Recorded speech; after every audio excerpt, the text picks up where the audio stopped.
반갑습니다. 오늘은 나움 말씀을 나누도록 할게요. 1장 1절입니다. 니느웨에 대한 경고 곧 엘고스 사람 나움의 묵시에 그리라. 여호와는 질투하시며 보복하시는 하나님이시니라. 여호와는 보복하시며 진노하시되 자기를 거스르는 자에게 여호와는 보복하시며 자기를 대적하는 자에게 진노를 품으시며 질투는 곧 열심이다라는 제목으로 말씀을 나눌게요. 소선지서 일곱 번째 책이죠. 나훔. 요나서와 함께 아수르 제국의 수도인 니느웨에 대해서 다루고 있는 예언서입니다. 요나서는 니느웨 회개를 촉구하잖아요. 나움은 니느웨의 멸망을 선포하고 있죠. 완전히 달라요. 서로 입장이. 니느웨는 본래 멸망받아 마땅한 나라였지만 하나님께서 요나를 통해 1차적으로 회개를 촉구하셨고 그들이 회개하자 그들의 심판을 거두시죠. 그러나 100년이 지난 다음에 대략 나움 시대에 이르러 그들은 이전보다 더욱 교만하고 사악하게 변해가요. 하나님의 공의가 이를 가만히 둘 수 없잖아요. 그죠? 선제 나움을 통해서 니느웨의 멸망을 선포하시죠. 이 서신이 선지자 나훔이 기록한 것으로 보여요. 왜? 나훔의 묵시의 글이라 이렇게 정돈을 하고 있잖아요. 나훔이란 말은 위로하다라는 동사에서 나온 거거든요. 근데 이 나훔서 전체의 메시지를 보면 증오의 찬송이라고 불릴 정도로 오직 심판의 메시지만을 전해요. 보통 선지서에 보면 처음에 심판 말했다가 그 다음에 회복을 말하기도 하고 뭐 여러 가지가 반복되잖아 이런 상황들이. 나훔서는 처음부터 마지막까지 증오의 찬송이라고 불릴 정도로 심판의 메시지만 나오고 있거든요. 그런데 나훔이라고 하는 이름의 뜻이 뭐예요? 위로자라고 하는 뜻이에요. 아이러니죠. 그 생각해 보면 피고인에게 심판은 뭐냐? 이거는 보복이죠, 일종의. 그죠? 죄에 대한 이인 거예요. 그죠? 눈에는 눈, 이에는 이인 거야. 그런데 같은 사건이지만 그것이 피해자에게 뭐가 돼요? 위로가 되는 거죠. 그리고 그 사이에 뭐가 있다? 여호와는 질투하시며 보복하시는 하나님이시니라. 질투가 있다라는 거죠. 이게 되게 중요한 메시지예요, 실은. 나움은 이 책에서 다양한 문학 기교를 통해서 니느웨 제약에 대한 심판을 눈앞에 보듯이 예고를 합니다. 우리가 잘 알지만 아수르 역사적으로 디그라필레스의 3세부터 아수르 바니팔까지 이르기까지 주변을 점령하고 아주 야만적인 행동을 자행했잖아요. 그들의 잔인성은 매우 유명하죠. 사람을 고문할 때 피부를 벗기고, 이게 사실 말이 그렇지. 이게 얼마나 힘든, 고통스러웠겠어, 그죠? 일본에 선교사님이 신부님 들어갔을 때, 그 사일러스 침묵이라고 하는 그 내용에 보면 바닷가에 사람을 내어놓고, 뭐 껍질을 벗기기도 하지만, 일부러 상처를 입히잖아요. 그러면 바닷물이 닿으면 엄청나게 쓰리잖아요. 그렇게 사람을 고문을 한 거야. 또는 산채로 태워 죽이거나 신체의 일부를 절단하거나 토막내는 거죠. 얼굴의 일부를 자르거나 상상할 수 없는 흉악한 일들이죠. 사람이 너무 잔인한 것 같아. 많이 들어보셨을 거예요, 여러분. 사내립, 예? 히스기야 시대의 유다의 모든 지역을 점령하잖아요. 예루살렘을 포위하잖아요. 역대기에 따르면 므낫세 때의 아수르가 므낫세의 범죄 때문에 이기기도 하지만 예루살렘을 공격해서 므낫세를 쇠사슬로 결박하여 바벨론으로 잡아가죠. 이 아수르라고 하는 민족이 가지고 있는 특성을 보면 되게 잔인하구나. 그런 생각이 들거든요. 근데 그 수도 니느웨를 하나님이 구원하시죠. 요나를 통해. 근데 100년이 지나도 변하지 않아 나음을 통해 경고하시고 심판의 메시지를 선포하세요. 대단히 중요한 거죠. 그 사이에 뭐가 있다? 질투라고 하는 단어가 포함되어져 있다라는 거죠. 나움의 책의 주제와 목적을 중심으로 몇 가지 중요한 신학적인 메시지를 보여주는데 나움은 니느웨에 대한 심판을 선언하면서 하나님이 어떤 분인지를 소개하고 있다라는 거죠. 그 하나님의 두 가지 면이 뭐냐? 질투 그리고 열심이라는 거예요. 되게 중요한 거니. 질투 속에 열심이 있는 거예요. 열심이 있는 사람이 질투를 사실 하는 거거든요. 우리가 이것을 인간적인 관점으로 바라보지 않고 성경이 말하고 있는 질투의 개념으로 이해하기 시작하면, 왜 하나님의 이름이 질투가 포함되어져 있는지를 사실이 깨닫게 되거든요. 모세가 말하잖아요. 출애굽기 3장, 34장 14절에서 너는 다른 신에게 절하지 말라. 여호와는 질투라. 되게 재밌죠. 이름하는 질투의 하나님이니라. 이 말을 기억해야 돼. 여호와는 질투라. 여호와는 질투라. 여기서 이 질투라고 하는 히브리어가 카나인데 한글 성경에 보면 질투와 열심으로 다르게 번역이 되죠. 질투와 열심 같이 있어요. 영어 성경도 마찬가지거든요. 질리어스와 zeal 열심이 다른 두 단어로 표현되어져 있어요. 근데 이거는 카나라고 하는 한 단어에서 나온 두 가지 의미거든요. 그러니까 사실이 같은 의미라는 거죠. 동전의 양면이라는 거야. 질투는 그 마음속에 열심이 있다라는 뜻이거든요. 근데 우리에게 왜 질투가 사실은 나쁜 의미로만 이해가 되어지느냐? 표준 국어 대사전에 보면 질투의 의미를 첫째는 뭐냐? 부부 사이나 사랑하는 이성 사이에 상대되는 이성이 다른 이성을 좋아할 경우 지나치게 시기하는 것이 질투다. 두 번째는 다른 사람이 잘 되거나 좋은 처지에 있는 것 따위를 공연히 미워하고 깎아내리려고 하는 것, 이게 질투다. 이해되죠, 다, 여러분? 어찌 보면 둘 다 비슷해 보이지만 두 가지 의미는 큰 차이점을 가지고 있죠. 첫 번째 경우는 질투의 대상이 나에게 속한 것이고, 두 번째 경우는 나에게 속하지 않은 거라는 거야. 만약 어떤 남편이 여러분, 자기 아내에게 찝쩍거리는 남자를 보고 질투한다면, 이건 옳은 거죠. 왜? 아내가 내 소유라는 말이 아니라 나와 아내는 결혼했잖아요.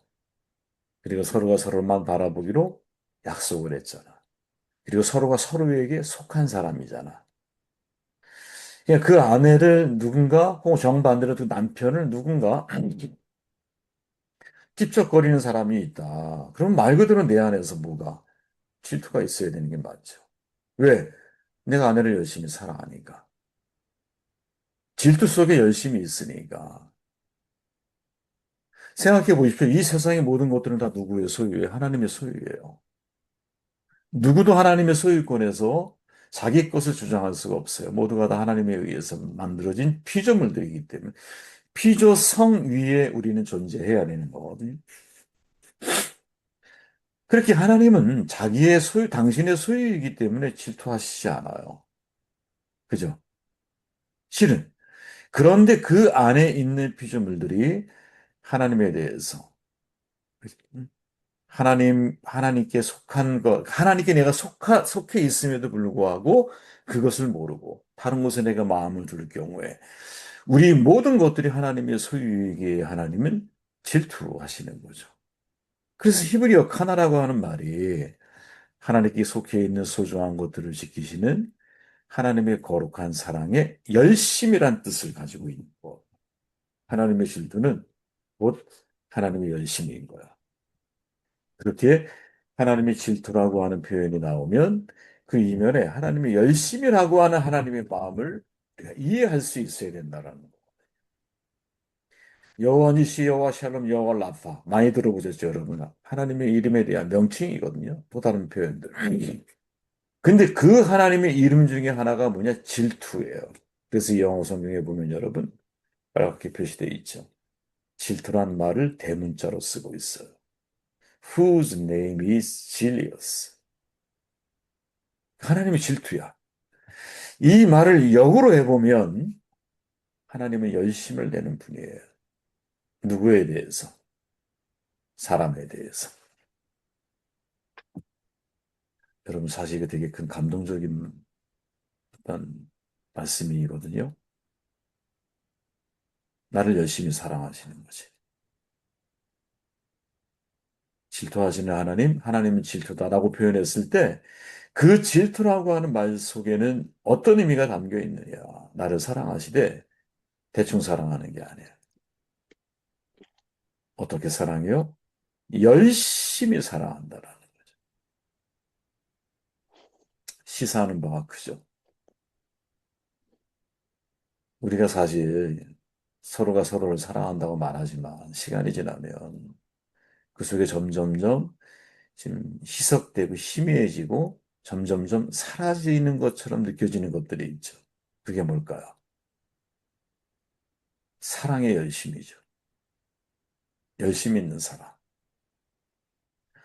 우리가 가정도 마찬가지고 부모가 자녀에 대한 마음도 마찬가지고 아내와 남편, 남편과 아내 또 자녀가 부모를 생각하는 마음도 마찬가지고 목회자가 공동체 식구들을 생각하는 것도 마찬가지고 모든 관계들 속에 시간이 지날수록 그 사랑이 열심 있는 사랑이 되면 너무나 아름답고 너무나 고귀하고 기쁘겠지만, 근데 인생이라는 게 안 그런 것 같아요. 인생이라는 게 시간을 이렇게 살아가다 보면 처음에 우리가 만났을 때 얼마나 뜨거운 열정으로 만나요.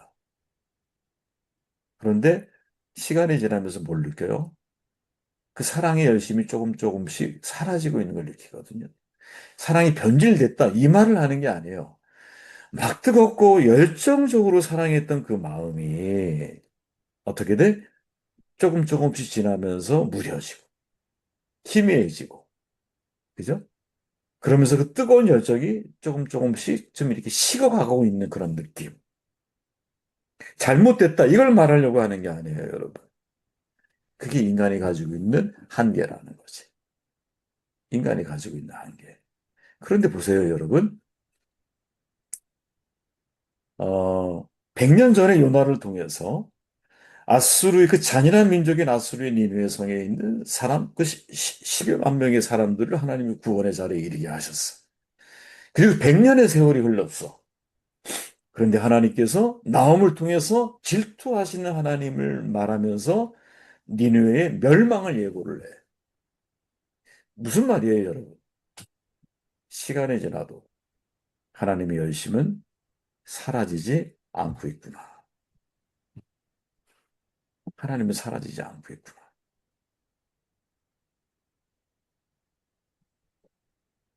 이게 우리와 하나님의 가장 결정적인 차이점이 아니겠느냐. 그죠? 하나님의 열심은 사라지지 않아. 우리의 열심은 점점 사라질 수 있어요.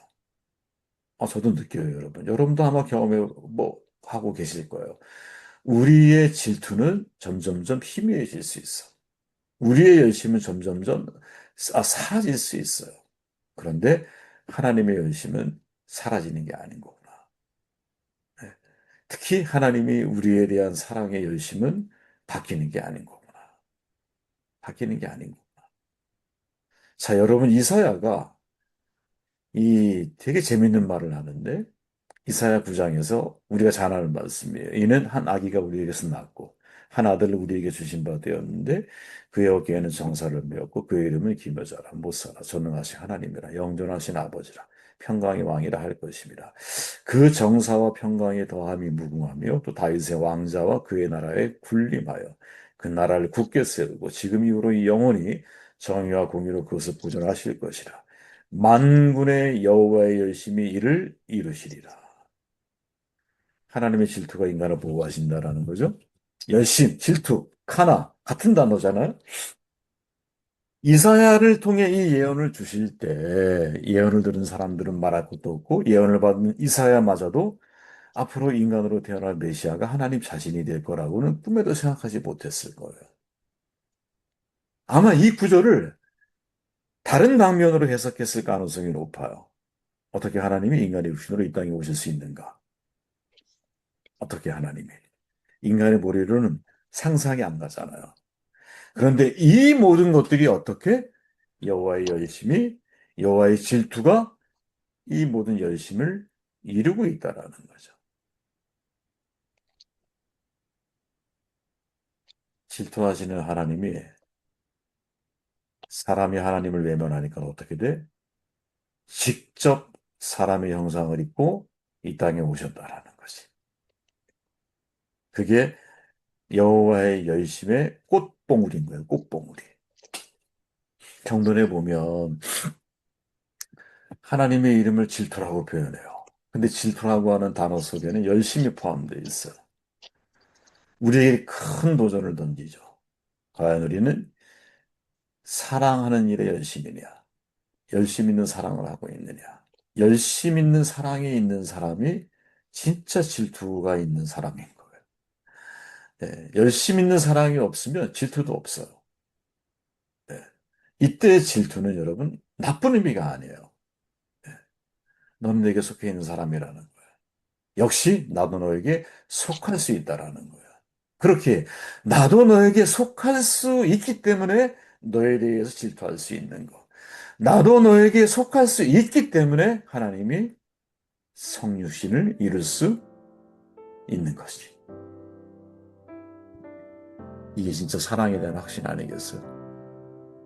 내가 기꺼이 너가 되어주는 거죠.